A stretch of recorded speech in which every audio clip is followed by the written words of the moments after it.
Welcome to the fourth Zombie Lovers podcast. I'm your host, Ross, also known as Joe Frank on the Zombie Lovers Facebook group. Today we have Laurie Calcaterra. Is that pronounced properly? It's close. I'll say it. It's Laurie Calcaterra. Laurie Calcaterra, a Very good. horror-based writer who's in the process of working on a Western Apocalypse comic called A Path of the Pale Rider. Also starred in a martial arts film as well, haven't you? There's quite a few things fun. That's kind of how it all started, is with the martial arts, that I was doing martial arts and I was choreographing fight scenes. I started writing short films for a production company in Detroit, and that's when the idea for this story hit me. So, and then I wrote it as a screenplay, and then decided I didn't want to sell it as a screenplay, and we decided to make it a comic. That's how it all happened. Well, welcome to the show. Thank you. Thanks for having me. No problem at all. When we first got in touch, you told me that most of your writing is horror-based. Can I ask you why? Why horror-based? What kicked all that off? Horror fascinates me because it tells us so much about our culture and what we're afraid of at the time. So I've done some research. So it's like, if you watch how things have progressed, so it was like Universal monsters in the 50s, and then it was the atomic age, right? So then we had like Godzilla and radiation, and then it was zombies, and then it became illness. So then we had like contagions and 28 days later, and we're afraid of supernatural things in spurts, and I love the progression of how, what we're afraid of. What we're afraid of right now, I think, is unrest. I see a lot of like Civil War movies and like communities falling apart. That's where I think our fear is based right now. But there's always supernatural, and there's always going to be zombies, vampires, werewolves. Those are kind of like the ones that'll stay with us forever. But it's interesting how even those will evolve too, like zombies. Yeah, I mean, as you're saying there, the unrest in the world. I mean, obviously we had COVID, but there's other things going on, like wars, things like that. The political stuff that we probably we shouldn't go into. But it's these things are happening, and it is quite. There is a lot of unrest in the world just now. And do you think that's had an influence on certain genres? Like, yes, yeah. I mean, we can definitely see it in film. My comic book tackles that issue quite a bit because in the beginning, we're in the apocalypse. We're 10 years into that apocalypse where death has been broken. And we're kind of following this cowboy, Jude St. Clair, and he's like one of the last guys still trying to figure out what broke death, right? And then issues 3 and 4, we time jump back to the past, and you get to watch everything kind of fall apart, and like it explains like the rules of the world and what's undead and what's not, and the answer is everything. But I always have to explain to people that I wrote this back in 2018. Yeah, so this prior to COVID. This is Path of the Pale Rider. Yes, this is the one that's set in it's a Western. That's correct, isn't it? Where did the inspiration come for that then? Why a Western? Yeah, why Western? Yeah, it's a brilliant. It was a really good. I would say combination of westerns. It's so weird, isn't it? But then people are like zombies, apocalypse, Western. You know what I mean? And like you put out, and when there's some sci-fi, there's some supernatural stuff that happens all in this book. And now, when I was growing up, my dad's a big nerd, and we would watch westerns, sci-fi, like Star Wars, Star Trek, Lord of the Rings, so anything, right? So I grew up watching all of that, but my dad's a big like Clint Eastwood fan, so we watched a ton of those. But if you think about it, westerns are kind of like the gateway drug to apocalypse. Yeah. Because it's lawless. Yeah. They're in a place that usually has no running water, no electricity, no vehicles, right? There's a bad guy that comes in, and like there's a good guy that fights back, but it's all like on horseback, and they have to carry their own stuff. They run out of ammo. Watching westerns and then falling in love with apocalypse I was like, the two are the same. Marriage. Yeah, Yeah, but they that's the really thing, are. because there's so much zombies lore out there that's Yes. based nowadays, or based like maybe in the future slightly, like a few years into the future. Why not have a zombie apocalypse period piece, if you want to call it that? Like where it's No, you Path is in the future. Path is future oh, apocalypse Western. So right, things, okay, yeah. So okay, okay, so okay, the death breaks on March 5th, 2020, and right. things get so bad that things Ah, devolve back to the right, Wild West. okay, So you're okay. going to see modern technology, and you'll see kind of like old-timey technology, because that's the stuff that used to work when there was no running water, Because electricity. we are only one step away from like the Dark Ages or Yeah. the Wild West again. With all the Take computer out the plants. internet, Ross. Yeah, We'll be yeah, right back there. exactly. It was like that in the 90s. When people, Yeah. you had to phone somebody's house hoping they would be in.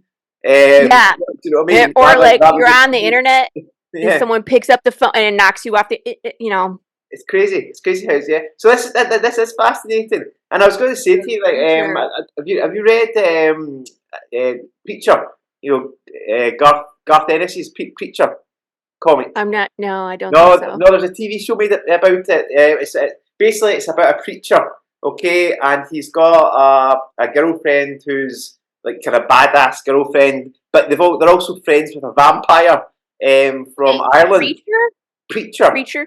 Yeah. Preacher. Yeah, Based off the Preacher. comic book? Okay, Yeah, yeah. I thought you were yeah, saying you know that creature. one. I was like, No, no, I sorry, haven't seen. sorry, the No, accent. that's the accent. That's good. We're good. We're on the same page. Yeah, Yes, well, I have seen Preacher. Yes. yeah, well, there's the what's it called? The Saint of Killers. The Saint of Killers. He was a kind of his hell was in a Western kind of, Yeah. because he went to get medicine for his younger girl, his daughter, and then ended up shooting up a town called Ratwater, and that was his never-ending hell. Yes. So yeah, so that's why I think when I read about the Western, that your comics based on a Western zombie type thing. I Yeah. thought, oh, that sounds good. I would love to see something like that, or read something like Yeah. that. Well, and I want to talk about how our zombies work. Okay, go for it. Yeah, yeah. It's different. So most of the time it's an infection or a Yeah, virus or whatever, yeah. and the people become feral and they try to Okay, attack you. Not in this one. So your body can die, yeah. but your soul does not leave your body upon death. So you're still Okay, you, but you're rotting. okay, Okay. So as your brain rots, you get forgetful or violent or detached, and it hits everybody differently. okay. So And it's people, animals, insects, fish, nothing dies correctly. So I have like this giant undead bear on my shirt. yeah, This is Big James. He's okay, kind of our unofficial mascot who makes an okay. appearance in the first issue. But um, to me, that's even more terrifying because I can die Yeah. and then I start losing my memories. Or how do I know I can trust myself? Can other people trust? How long can they trust you? Are Uh-huh. you allowed to drive? Can you Yeah. vote? Can you own property? Okay. Yeah. Yeah. But that isn't. I mean, that almost sounds like Alzheimer's or Yes. dementia Dementia. or something like And that. fast forward. Yeah. Yes. Is that something that you took inspiration from, like that? 100%. I did a Right. lot of Okay. research Yeah. on specifically dementia, and I've had my own experiences with dementia Okay. with some elders in my own family Yeah. as well. Okay. So, it's heartbreaking to have this family member who can't remember you anymore, Of course. and maybe, my grandma was one of them, and she's this little old lady, and all of a sudden she started swearing. Like, it was just Yeah. very out of character, you know what I mean?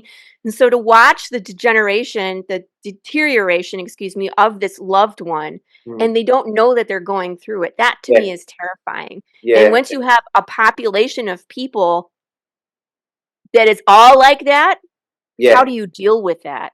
How Yeah. does government deal with that? How do Yeah. communities deal with that? Yeah. Well, I suppose you'll have to read the comic to find out. Oh yeah. Well, I got a lot of stuff in there. Like we created technology. Like they all wear heart monitors that have Okay. visual and audio clues, whether they have a heartbeat. But again, it's technology, so it's hackable.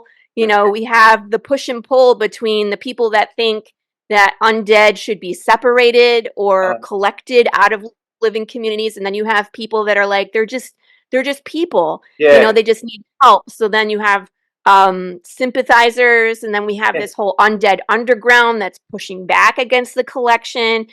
So we have riots and we have unrest on top of famine, water problems, you know, with the food wise, it's like you have undead cows.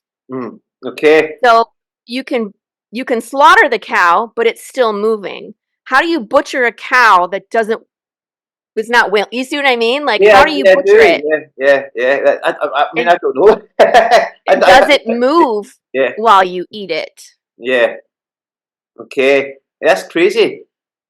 Yeah. So there's a lot of politics involved. Yeah, it sounds very different because it's not your usual, you know, survivalist comic, is it? There's a lot. Right. There's a survival instinct, but a survival element to it. But there's politics involved here when you're saying there's still that survival instinct, because again, you have these two groups that are pushing for what they think is right. And some of the undead will very happily shoot you in the face, so that way you have to join their team. You see what I mean? Right. So then you have to. It's very interesting, you know, the push and pull between the two. And then when you start having like undead animals, like a bear, to me is terrifying. They're bigger than you. They can run faster. They have claws, teeth. They can swim. They can climb trees. And now you can't shoot it. No, how do you get away? You can't even play dead. You know, you can't even play dead. You'll have to read the comic and see what happens with Big James. You see him a couple times in the story so far. Yeah. So, but it's just interesting too that like when we kill characters, they can still show up again. You know what I mean? I mean, what sounds interesting to me is, I mean, what always is interesting to me in like zombie TV shows, comics, you name it, is the trust breakdown between civilization. You know, like the. But you know, if people are losing their memory, you know, around you, and you don't know if that person is. I mean, I don't. Obviously, you don't want to give too much away, but is there if you're in a group of people that are surviving together, and one person starts losing their mind, is there telltale signs, or is that something you can give away, or is that too? Say it again. I didn't hear it. Once they're losing their mind, what? Yeah. Say you're in a group of people, right? That you trust them all, right? Okay. Are they alive or are they undead? Yeah, if they're alive, okay. They're all alive. Yeah, but one person starts to actually go through dementia. Yeah. Is there telltale signs of this? Is it just like normal a normal dementia type scenario where the person you start noticing little things?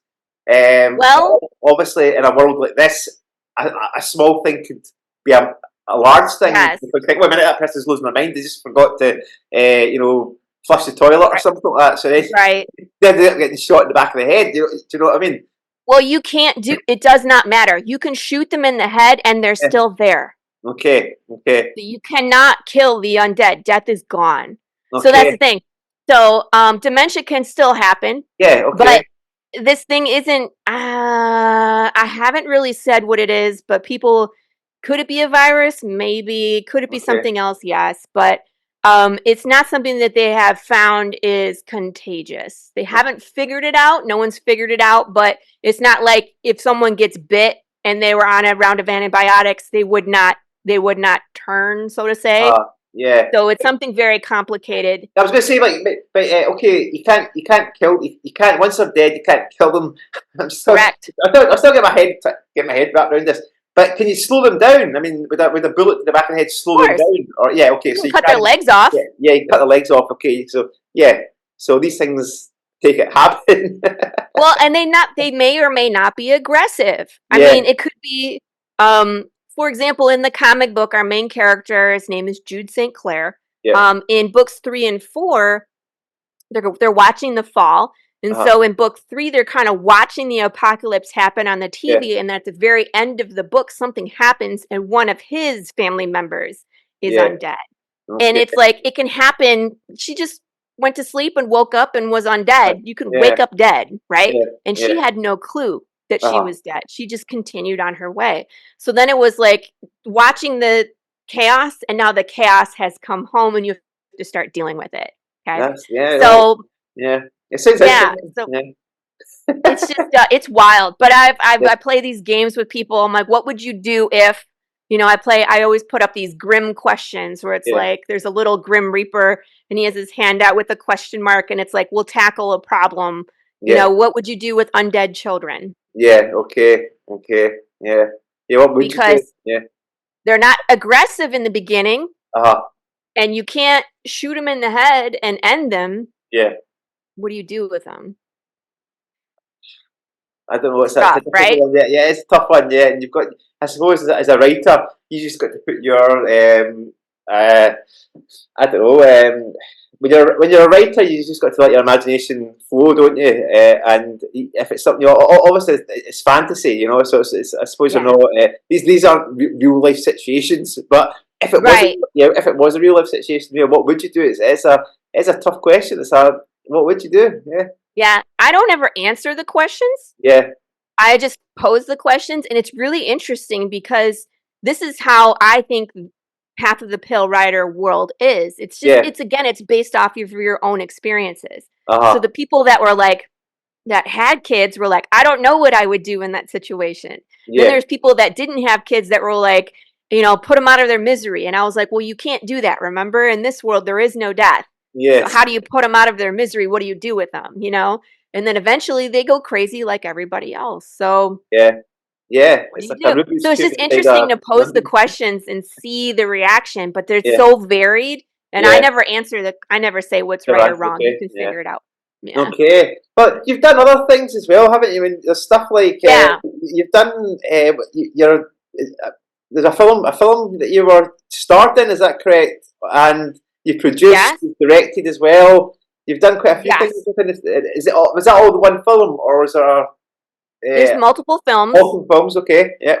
Right. So when I first started all this, again, I was working for a production company in Detroit. So on my YouTube page, people can see me do martial arts. Yeah.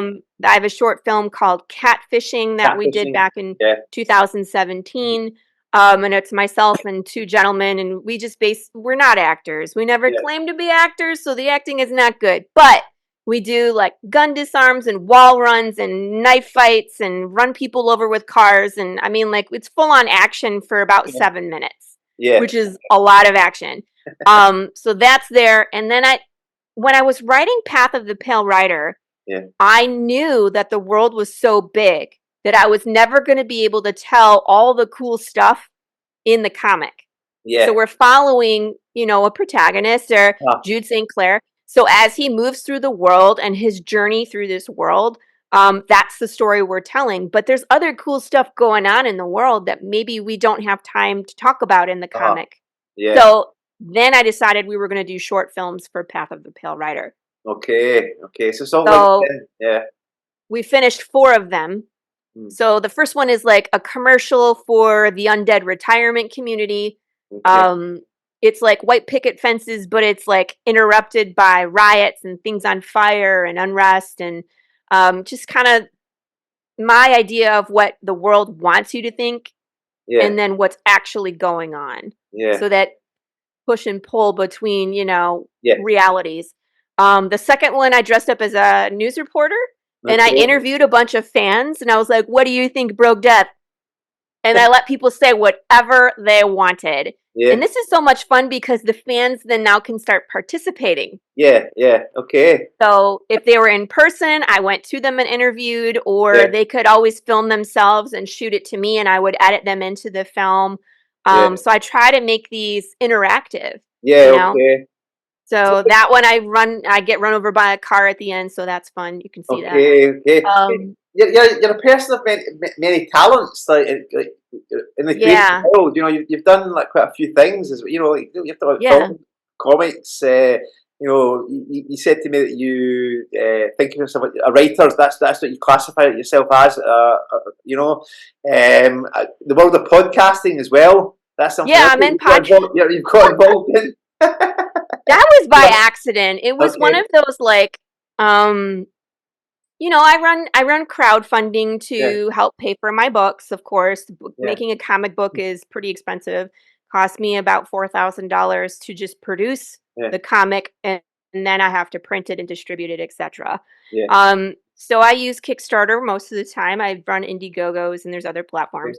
But one of the things about running a campaign is that you want visibility. So I yeah, was going on a ton of Kickstarter, or not Kickstarter, podcasts to yeah, try and tell people what we had and what we do, and yeah. just say like, hey, if you like zombies, or you like, it was like, I think I describe us as Book of Eli, Walking Dead, Spaghetti Western, and Cocaine Bear. If you like that kind of combination, come along and just go check out and Right see up my what we street. do, right? And then I got invited on as a regular guest on Yeah, this one show. And then eventually they were like, we'd like to change the format of this show and we'd like you to host it.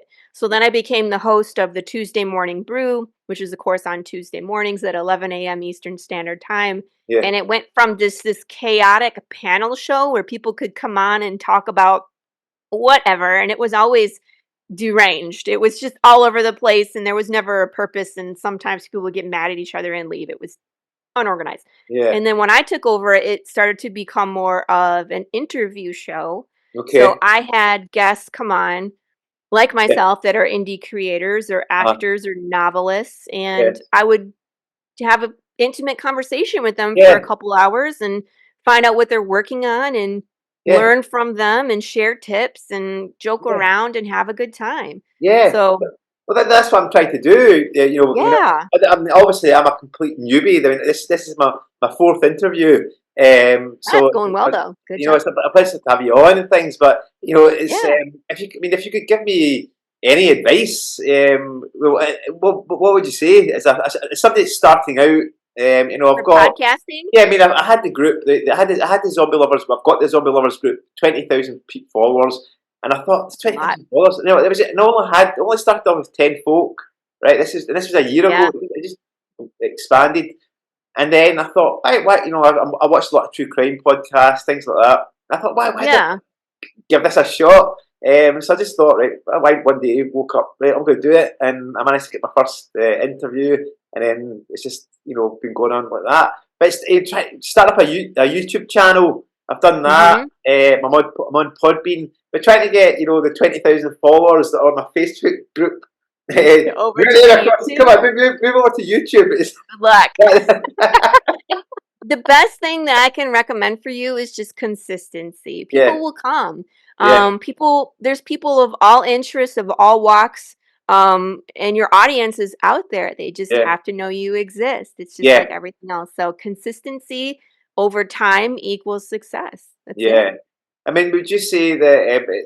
I was actually considering about making a zombie lovers page, like Facebook page, rather than group. But then the group thing, that's what it started off as, and other people, this is how I find a lot of my people that I interview is that through the group. If it was a page, Yeah. they wouldn't be able to post their own Stuff. the Yeah, stuff their own on content. there. And then it's like, ooh, I want to talk to you. I want to Yeah, talk yeah, about yeah, yeah. this. So it's kind of perfect Yeah. to find people and you get in touch and they already know who you are as well. If I just get in touch with a random person saying, "Hi, this is Joe Frank, whose real name is Ross," can we have a chat on Zoom?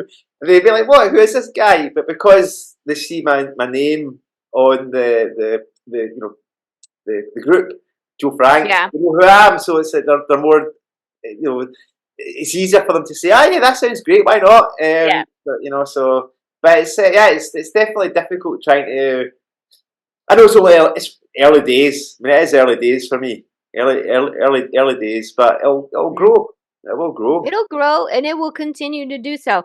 And Yeah, so, I mean, just do what you're doing. Continue to reach out to people, invite them on the show, yeah, and just consistently produce content, and people will come. yeah. So what's the next thing for you then? Is there still For more? me, Yeah, yeah. But what's the next? well, let's see. I just released the fourth short film. It's called A Day Okay. in the Life. So that's on my YouTube, so Yeah. people can watch that. We Okay. kind of explore a nuclear family where the father dies in the first minute. And then how do they deal with him being at Okay. home and no longer being alive? and his Okay. consistent deterioration and memory loss, chaos, right? Okay. So that's Yeah. on my YouTube. We finished, what happened? It was about a month ago. No, it's been 3 weeks Yeah. since the Kickstarter ended for our trade paperback. Okay. So I just ordered those yesterday. They're coming from Britain. So I should have those in a couple weeks, and I'll be distributing our first ever trade paperback, which is a collection of issues 1 Yeah. through 4. Yeah. And then there's a bunch of bonus material. It's 148 pages in the book.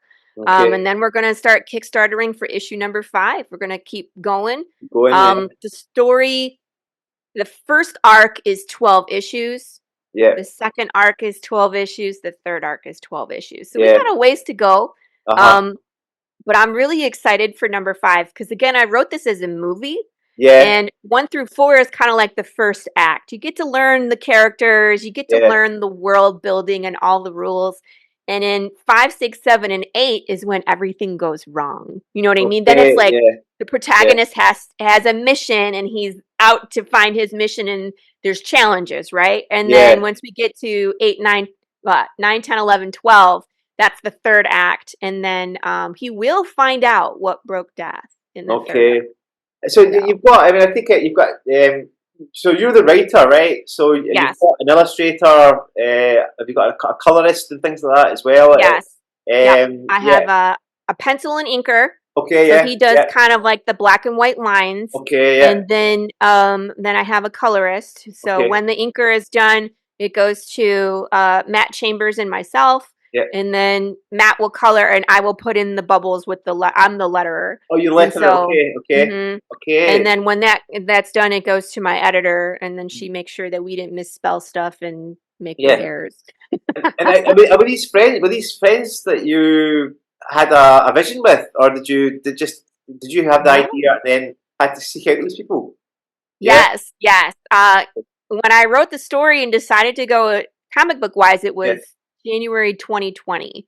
Okay. And I was on like Facebook groups, what is it? Connecting writers and comic book artists. I was looking for artists, and it's really hard to find someone when you have no history, you're brand new, right? Yeah. But I met Marco DeFio through there, and he's the penciler and inker. And he liked the story. He signed an NDA. We signed contracts, but like that was actually not until 2022. So it took a long time to find somebody. But once you're part of the community and you start building relationships, it's much easier to Yeah. find someone. So Yes. it was myself and Marco for issue number 1. We did in black and white because that's all we could afford. Issue 2, Marco colored. And then issue 3, we brought on Matt Chambers as our colorist so we could go a little quicker. And Matt also did issue number 4. So that's where we are. We're going to start picking up issue number 5. I do like variant covers, so I'll have different artists involved to do like fun covers for the comic and stuff. But overall, with you have to find these people and develop these relationships. It's communication is key. Of course, right? Same with any relationship, isn't it? Yes. 100%. You Be know? upfront. This is what I'm looking for. This is the style I'm looking for. This is the page rate I'm willing to pay. You know, just be upfront, and you'll find somebody that wants to work with you. You just got to be patient and find them. Yeah. So there's you have got an ending in mind then for the. I do. You do. So it's not like a Walking Dead scenario where it's going to go in for No. 32 trade. I know, for 175 issues. I don't even know how many issues. There's so many. But we have 36 issues planned, and there is an ending. I think it's important to have an ending when you start, because then every issue is moving you towards that ending. Yeah, as opposed to yeah, exactly. I always the example I give is Breaking Bad versus Lost. Okay. Right? The ending of Breaking Bad was perfect. Yeah, amazing. And it was set up, and everybody had everybody was happy. There was what they call fan service, so they played back some, you know, they brought back ongoing inside jokes or ongoing like trauma, and they resolved it all, and then they ended it, right? And that was it. Yeah. Lost, we had no idea what the heck was going on. No, it Most lost of the the time. plot. As soon as that plane crashed, it lost the plot. Seriously, I was like, how many episodes are we going to watch them not open the hatch? Open the hatch, right? And then they open the hatch, and you're like, what is this? It was just a disaster. They didn't have a course. In writing, they always ask you if you're a pantser or a plotter. A pantser is like you write by the seat of your pants. You just kind of go and you sit down and whatever takes off, takes off. I'm a plotter. Yeah. I want to know, like, this is where my character is starting. This is where he's going to end. Yeah. This is where I want him in the middle. And then I kind of go out from there. You know what I mean? Okay. Because I want to develop his characteristics.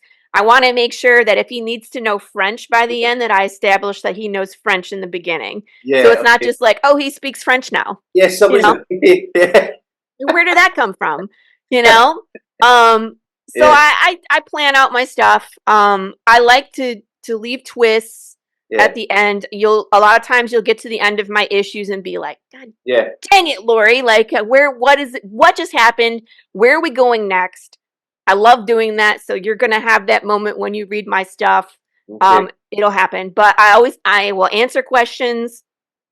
Issue number 5 is a big one. I'm so excited. We catch up in time. There's a guy that you met in issue 2 that's kind of like, he's a bum. He's the town drunk. He's the town idiot. But he claims to know what started the apocalypse. But I never let him explain it. He just So he was like, it's at the very end of issue 2, and Jude St. Clair has gone through a whole saloon brawl, so he would get purposely thrown in jail to be with this guy. Okay, yeah. So it's the two of them in the jail cell, and the town drunk is like, yeah, I know what happened, but no one ever believes me when I tell them. And then it's like, and then it drops you into a flashback. Yeah. So issue 5 will catch up to what Dwayne Fink knows in the jail cell, and then you're going to see some familiar faces show up. It's not pleasant for Jude St. Clair. There's some I don't know if you want to call it a come to Jesus meeting where he meets somebody that he has interacted with in the past and they blame him for things. So it furthers the story quite a bit, and it's very explosive at the end. We burn a lot of stuff down. So I really am excited to go into issue number 5. I want people to start picking up the story at 5 because, again, this is where everything goes wrong for Jude St. Clair. It's not like it hasn't gone right yet for him. Everything is, he has luck. He has really good luck and really bad luck. Yeah. Okay. There's nothing in between. Nothing in between. Okay. Well, Laurie, I'm sad to say we're actually running out of time here. I'm getting notifications and things like that. Yeah, it's like 5 minutes, dude. Yeah, I don't want to Okay.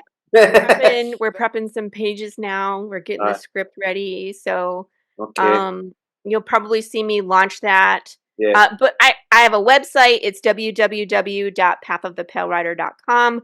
I recommend everybody, if you're on Facebook, join the Facebook group. I have a page and a group. The group works better for me too, Ross. Okay. But there's Path of the Pale Rider group. And that's where I recommend people go because that's where, like, we do polls, we do shenanigans. I do these things called the slice and dice where I destroy fruit and vegetables with all types of weapons. And you get to vote on what I use. So that's fun. That's coming up, the slice and dice. I let people name the hot sauce I make. Like, we just have a good old time in there. But that's where most of my announcements go first. But if you're tied into my social media, I try to communicate as best as possible when everything's going to happen. I don't have a launch date yet for issue 5, but it's coming. Okay. Well, again, Laurie, a pleasure to have you on, and and good luck for the future. And we'll maybe do a part 2 at some point. You never know. I have so much more we didn't talk about. I didn't even tell you about the riddles that I write. I write riddles, and I have all sorts of cool merch that we have not talked about. I have a Choose Your Own Adventure book. We'll save it for next. Okay, well, I'll put links into the when it goes up onto Facebook. I'll put links and things like that in the post. Appreciate 30 minutes is too short. That's it. I do too much stuff to cram into 30 minutes. It's good. We started. We started. Okay, right. Cheerio, Laurie. Thank you very much. Okay. Thank you, everybody. Bye. Talk to you soon. Bye. Bye. Bye.